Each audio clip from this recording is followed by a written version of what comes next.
everyone, Nicole here with Canadian Nickel Scrappin', and today I'm going to be making this explosion box.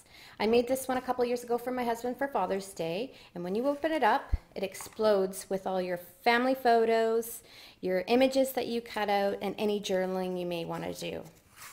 Now when you make this explosion box, you want to make sure you have some good thick cardstock. This is Stampin' Up! Cardstock that I'm going to be using, and some of the cardstock that I have grabbed is textured as well. Okay, so when you're done all your cut pieces, so your main part of the box is 12 by 12, scored at 4 inches by 4 inches. Your next layer is cut a 12 by 12 piece of cardstock down to 11 inches on both sides, and then scored at 3 1/4 by 3 1/4.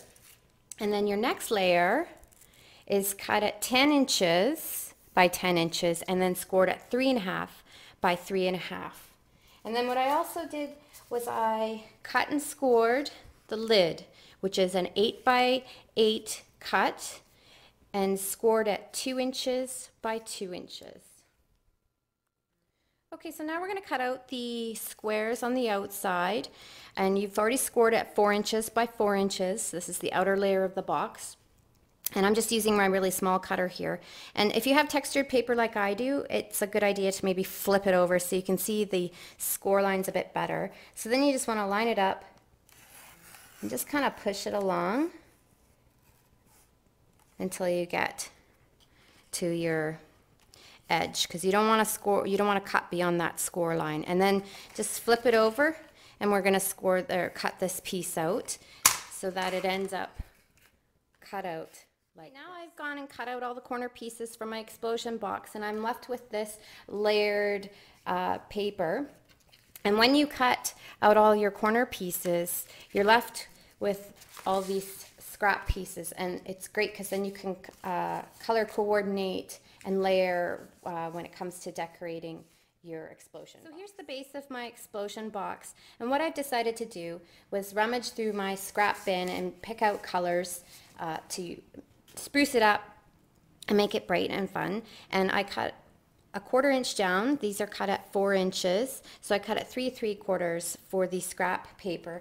And I also really like this melon mambo color, so what I did to give it texture, because it isn't pattern paper, is I ran it through my Cuttlebug. So this is my second layer. This is the one that was cut a 12 by 12 inch sheet of cardstock at 11 inches by 11 inches, and then scored at 3 1/4 by 3 1/4. And so this is going to be a little different. That was the outside of the box before, and this is the inside of the box.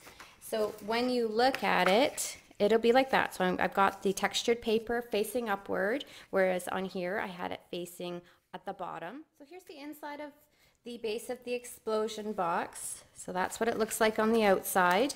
And you want to leave this center piece empty of any pattern paper, because your next layer is going to be adhered right there. So you're going to make sure that this piece goes on here. Okay, so now I've gone and put all the pattern paper in on the second layer. I haven't done the outside because I want to keep that. And this is cut at 3 1/2 by 3 3/4. So now I'm going to work on the last layer, which is going to go over top. And that is what it's going to look like with all your pattern paper. All right, so I've used my Graphically Speaking, and I'm going to start decorating my explosion box, and I cut out using the coordinating scrap pieces of paper I had.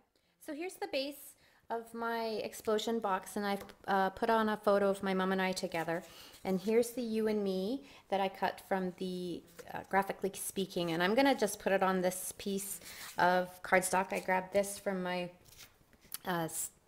scrap pieces, and then just going to pop it up with some dimensionals. These are my Stampin' Up! Ones. I've got dimensionals everywhere. Just centered on there. And there's kind of the first two little pieces that are decorated. And this box gets pretty heavy as you go along, and it'll end up like that. All right, so I've added my 2 photos plus my me and you from the Graphically Speaking cartridge, and I want to put a little journaling, something nice for my mom there, or you could use a stamp right there. But I'm going to show you what I'm going to do. You just take your word window punch from this is one from Stampin' Up. You just line it up, punch it out. And I'm going to show you a neat little thing that we can do. All right, so I've cut this piece of paper out with my word window punch, and then I put dimensionals on the back. Just put it on there. I made a little journal, little note to my mom that you just tuck in. I'm going to add my next photo, which is going to go right here. What I did was I cut a piece of pattern paper just for my scrapping. This is all with scraps, and I'm just going to stick it on there just to give it, you know, some fun embellishment. It's supposed to be bright and cheery. So I'm making these cute little flowers that I'm going to put on my explosion box. And like I said, these are Stampin' Up! Punches that you can use. And then I use my little mat and my little paper piercer, and you just want to push it through. And then I have a colored brad to make the center of the flower. And then I'm just going to put it right here. When I scrapbook or make anything like this, I usually like to have lots and lots and lots of photos.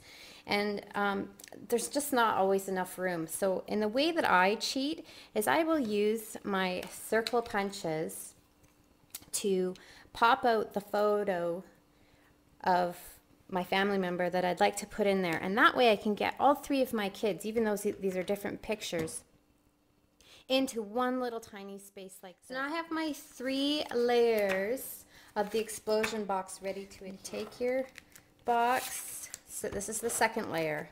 And you do the center square. Make sure you get lots of tape on there. I'm going to line it up. And hopefully I won't be too crooked. So here's the lid for the top of my explosion box.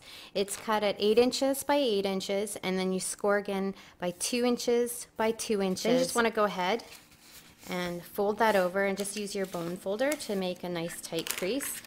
Once you've scored it all and bone folded it, also you want to make sure that you score on a diagonal from the corner to this corner and score across on all 4 corners. Now that all 4 corners are scored and folded, it's going to end up going in like that.